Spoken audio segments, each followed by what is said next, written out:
Hello and welcome, I'm Sarah Payne and this is a video demonstrating the installation of PHP under Windows, and we're going to include installation of Xdbug and also connection ability to a SQL Server database. Okay, so we're going to start by visiting the downloads page.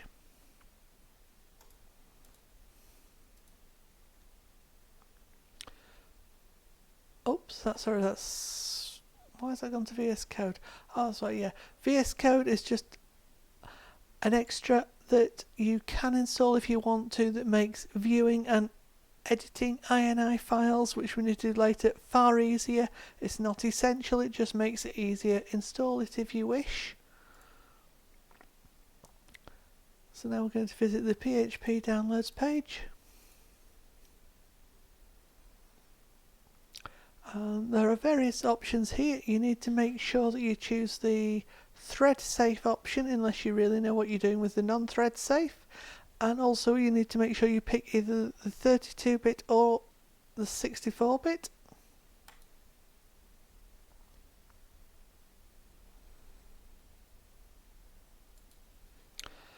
Now the download's complete, we can open this in Windows Explorer.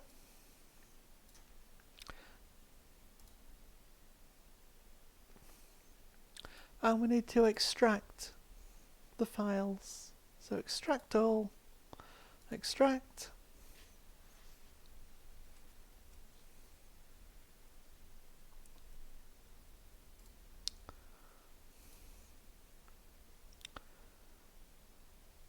As per the guide,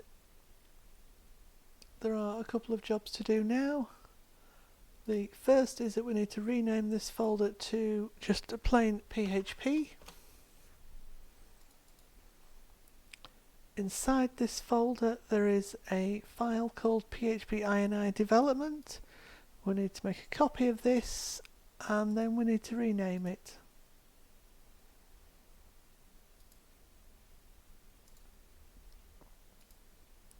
And when you rename it, you just rename it to plain php.ini.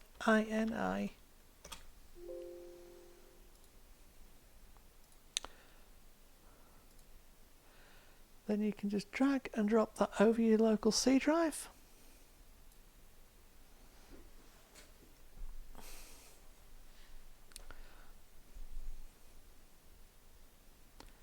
The next stage is to configure Apache. So navigate to your Apache folder. If you've used the default folder, it will be c:\Apache24. Then we need to go into the conf folder and edit this file here. You can do it using Notepad, but it will be black and white and horrible to read. Or if you use Visual Studio Code, it will come up and comments will be in green, whereas active parts of the INI file will be shown significantly brighter.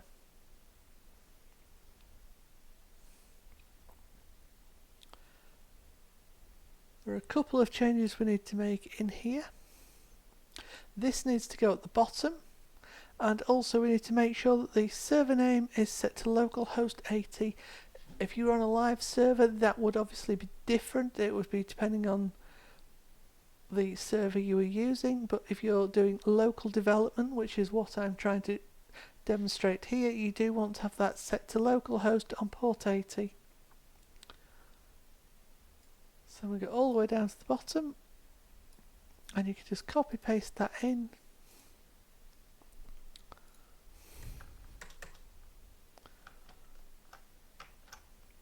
Go to File and Save. Or just hit Ctrl and S. Close that. We also need to make sure that PHP folder is, I've done this out of order, but we need to make sure that the PHP folder is set up in our path statement. So we go to the environmental editor.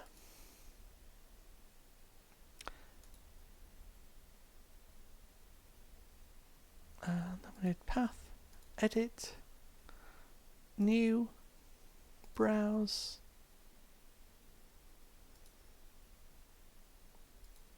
Oh, didn't mean to hit D, I wanted to hit that one, that's it. PHP, OK. So we can see that's there. OK, OK. And OK again.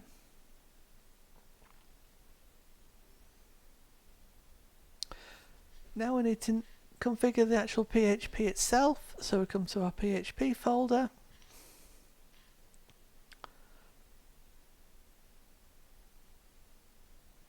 And find the Php Ini file that we made just a moment ago. Once you've found it, you just need to either edit it in Notepad, or in my case I'm using VS Code. Couple of changes to make that are essential. Well, not 100% essential, but they probably will be. So if I just press Control and F to bring up search,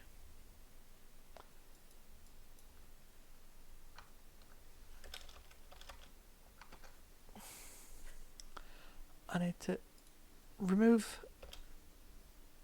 that so it's uncommented. Just a little bit further down we'll find this line as well. Need to uncomment that. And then if you scroll further down, you will find a list of extensions, and we're just going to uncomment a few of these. Now these aren't essential, these are just ones that, according to a number of sites, are the most commonly used.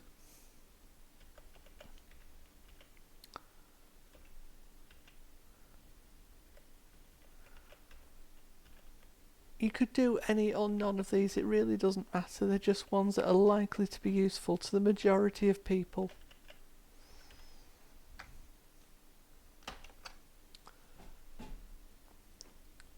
So we can close that, now it's being finished.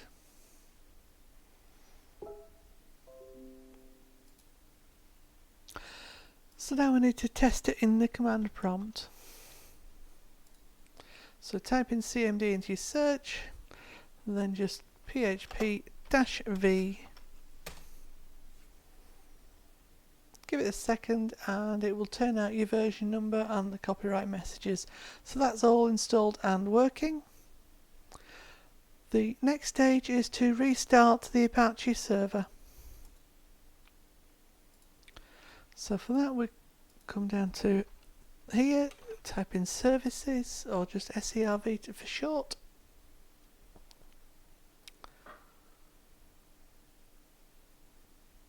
Give it a moment, come to Apache and restart.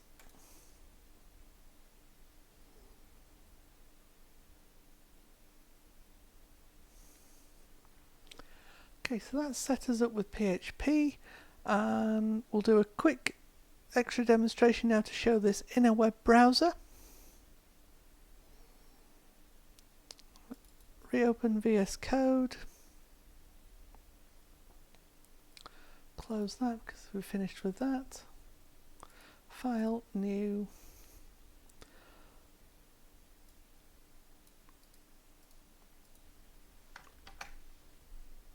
File, save as, and we need to save it in the default folder for localhost web browsers, which is your main Apache folder, and then the htdocs,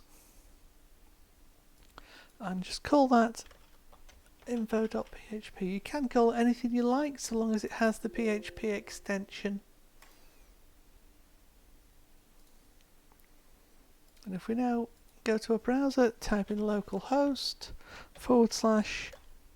/info.php, it will bring up all the details about our PHP installation. And that has actually completed the PHP setup. We'll be moving on to setting up the Xdbug and also to using it with my SQL Server just in a moment. Okay, so let's carry on. I'm going to start with the extension for SQL Server. So first we need to download it from the Microsoft site. I have provided a direct download link. However, that will be stuck to whatever version this links to, whereas if you visit the Microsoft site you will get the most recent one.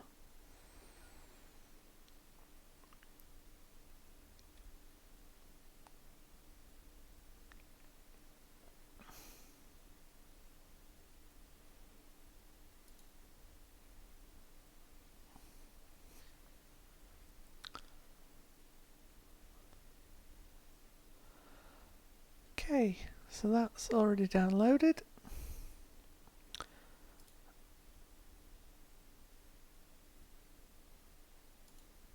If you run this, it asks you to extract it into a specific folder.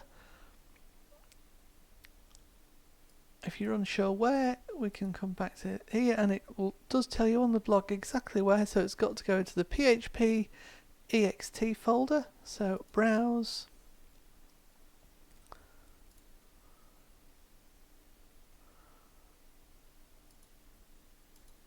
so it needs to go straight into there.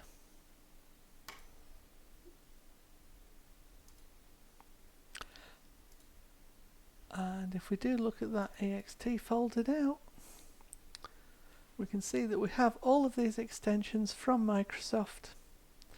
We don't need all of those actually, they've just provided a version for all the different possibilities. So what you need to do is make sure that we connect the right versions to our PHP Ini file. So you've got the 7.4 thread safe x64 because I'm on a 64-bit server system. If you're not, you would need to update this. Again, if you're using non-thread safe, you'd need to use the alternative versions. So we're making sure that these two files here relate to this URL, or not this URL, but this text here. And this has got to go into the PHP Ini file. So open again with code. If we scroll down until you come to the extension section once more.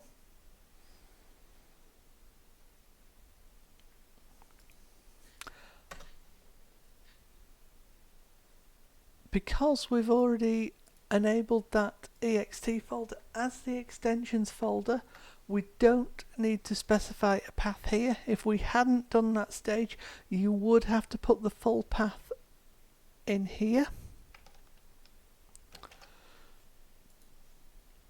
So we just need to save that.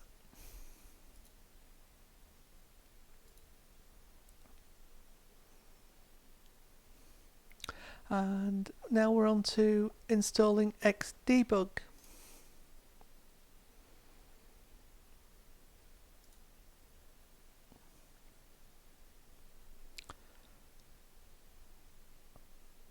Now the Xdbug page will tell you which version you need to download.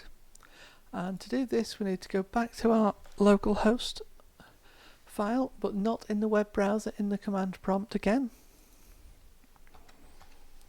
So we type in cmd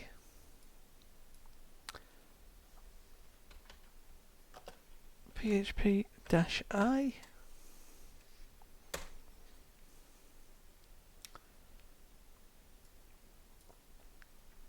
Now there's a lot of output here, but what we need to do is copy paste all of it. So we start from here.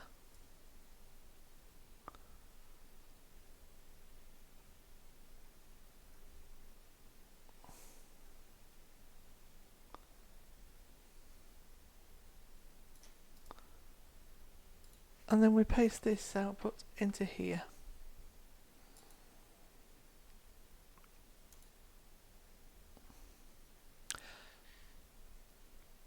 And what it's telling us is that we need this particular DLL here. It will give you a warning depending on your browser. just accept that to keep it. You're not even executing at this stage, you're just downloading it. It won't be executed until we put it into the PHP folders.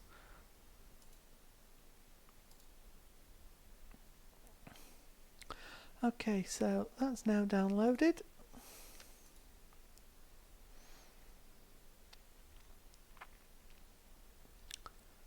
What we're going to need to do is put that in this downloaded DLL into the same extension subfolder of PHP. So into the downloads, I'm going to copy that from there, PHP, ext, and paste that in there.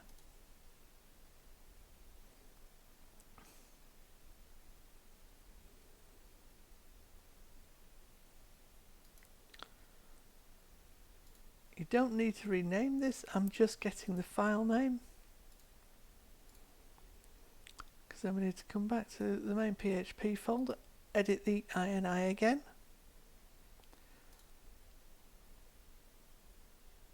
Go back down to the bottom of the extensions.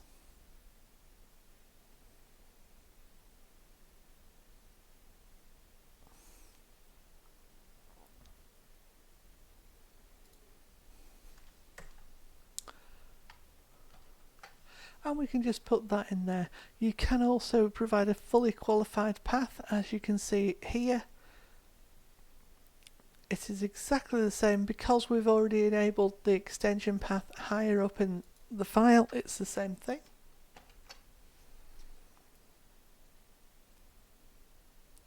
We also need to add another section just in here.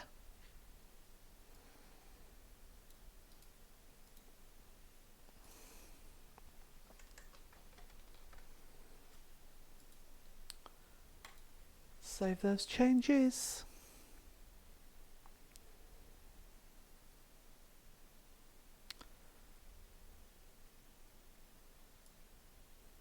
If you're going to be using PHP Storm, you might find it helpful to add this line as well.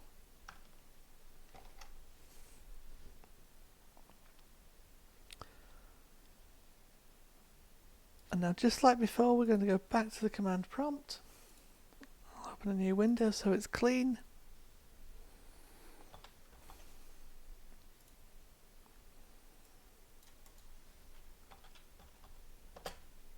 So we're going to do a cmd-v again.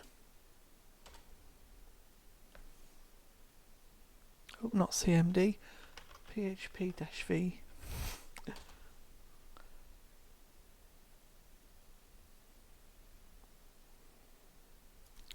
As some of you may have noticed, that didn't show correctly a moment ago, so I went back and I've added the fully qualified extension path, and I've run it again. It's possible I made a typing mistake first time round, but regardless, that is now working, and we can see that it is with the debug extension.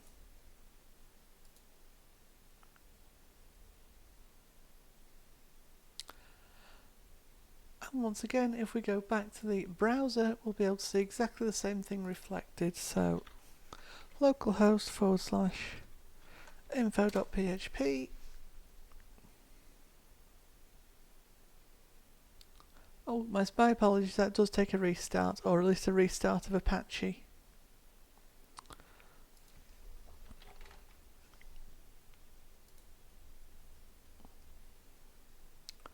Services, restart Apache.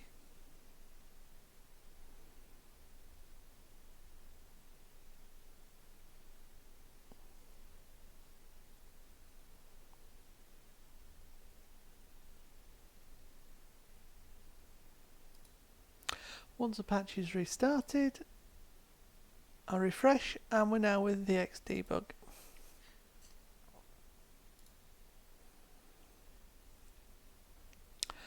That's concluded. We have now got PHP set up as a development environment. We have Xdebugging installed in PHP, and we also have a connector for connecting through to a SQL Server database as well as the MySQL in the main settings. Thank you for watching. Bye.